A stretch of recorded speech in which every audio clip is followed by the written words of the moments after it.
বাসি তরকারি দিয়ে ভাত খাচ্ছি বন্ধুরা, তোমাদের কি বলবো, 2-3 দিনের তরকারি। কি বলবে মানে? ফ্রিজে পড়েছিল বুধবারের, এই যে বুধবারের পুঁই শাকের তরকারি করেছিলাম, বেশি হয়েছিল রেখে দিয়েছিলাম, কাল বৃহস্পতিবার খাওয়া হয়নি।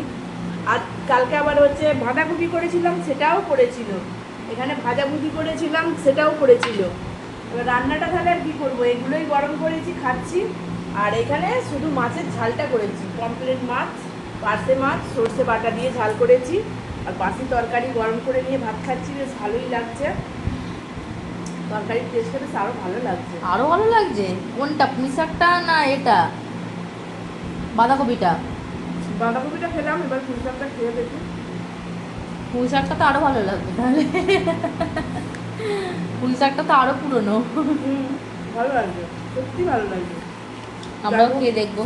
যাই হোক, ছেলে মেয়েকেও ভাত বেড়ে দিয়েছি, ওরা চিন্তা ভাবনা করছে খাবে কি না খাবে। আমার খিদে পেয়েছে, আমি খেয়ে নিচ্ছি বন্ধুরা। ওদের যদি ভালো লাগে ওরা খাবে, না লাগে বসে থাকবো। আমি খেয়ে উঠে যাবো। ছেলে চিন্তা করেই যাচ্ছে খাবো কি খাবো না। এই তো মাছের ঝালটা দিয়ে খানা বাবা। ভাজা দাও। ভাজা নেবি? এই তো, এই জন্যই আমার ছেলেকে এত ভালোবাসি।